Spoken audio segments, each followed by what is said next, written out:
തുളസിയുമായി ബന്ധപ്പെട്ട ഒരു വിഷയം നാം പറയുമ്പോൾ സ്ത്രീകൾ പ്രത്യേകം ശ്രദ്ധിക്കേണ്ട ഒരു കാര്യമുണ്ട്.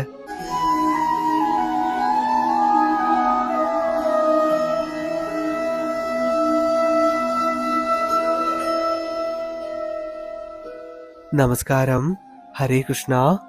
എല്ലാ ഭക്തജനങ്ങൾക്കും ഭഗവാന്റെ നാമത്തിൽ ഒരു നല്ല സുപ്രഭാതം, ശുഭദിനം നേരുകയാണ്. ഇന്ന് പ്രഭാതത്തിൽ നാം തിരഞ്ഞെടുക്കുന്ന വിഷയം അത് തുളസി ചെടിയെക്കുറിച്ചുള്ളതാണ്. തുളസി ദേവി, ശ്രീകൃഷ്ണ ഭഗവാൻ, തുളസി ചെടി, ഇവ മൂന്നിനെ കുറിച്ചും ഒരുമിച്ച് പറയുകയാണെങ്കിൽ ഒട്ടനേകം നമുക്ക് വിശദീകരിക്കുവാനുണ്ട്. എന്നാൽ ഏറ്റവും ചുരുക്കി തുളസി ചെടിയെക്കുറിച്ച് മാത്രം ഇന്നത്തെ ഈ വീഡിയോയിലൂടെ നമുക്ക് പറഞ്ഞു പോവാട്ടോ.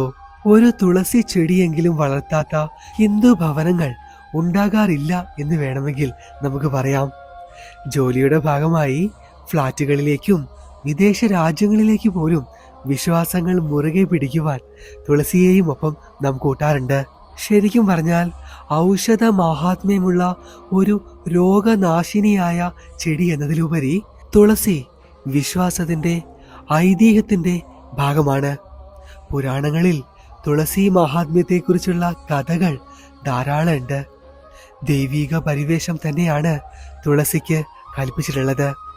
ശുദ്ധിയോടെയും വൃത്തിയോടെയും മാത്രമേ നാം തുളസിയെ വളർത്തുകയും പരിപാലിക്കുകയും ചെയ്യുവാൻ പാടുള്ളൂ.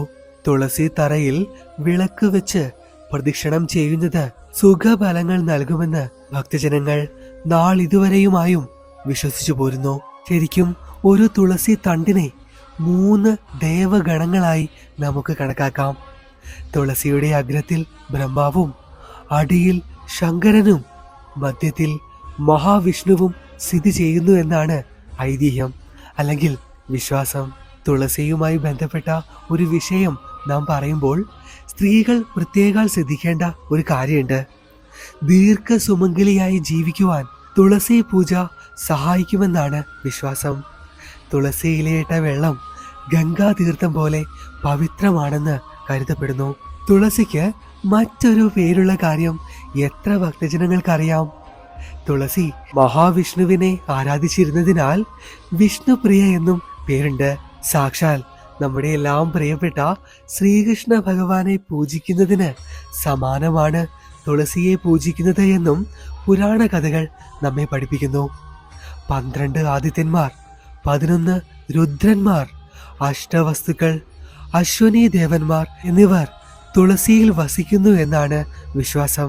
വിഷ്ണുപാദങ്ങളെ സേവിക്കുന്ന ദേവിയായി തുളസിയെ സങ്കല്പിക്കുന്ന ഐതിഹ്യവുമുണ്ട്. എന്നാൽ ഭക്തജനങ്ങൾ ഈ ഒരു കാര്യം പ്രത്യേകം ഓർത്തുകൊള്ളാട്ടോ. തുളസി കൊണ്ട് ഗണപതിക്ക് സാധാരണ അർച്ചന നടത്താറില്ല. എന്നാൽ പഴക്കം ചെന്ന തുളസി കൊണ്ട് പോലും വിഷ്ണുവിനെ ആരാധിക്കാമെന്നാണ് ഐതിഹ്യം പറയുന്നത്. ഹരേ കൃഷ്ണ. ഇന്നത്തെ ഈ പ്രഭാത അറിവ് വിഷയം ഭക്തജനങ്ങൾക്ക് എല്ലാവർക്കും ഉപകാരപ്രദമായി എന്ന് കരുതുകയാണ്. വൈകിട്ട് എന്ന പോലെ മിക്ക ദിവസങ്ങളിലും രാവിലെ പ്രഭാതത്തിൽ ഇതുപോലെയുള്ള കുട്ടി കുട്ടി അറിവുകൾ നമുക്ക് പറഞ്ഞു പോകാട്ടോ. പ്രഭാതത്തിൽ വൈകിട്ടെന്ന പോലെ 7:30 നമ്മൾ വീഡിയോകൾ അപ്ലോഡ് ചെയ്യുന്നത്. എല്ലാ ദിവസവും ഒന്നും ഉണ്ടായെന്ന് വരില്ല.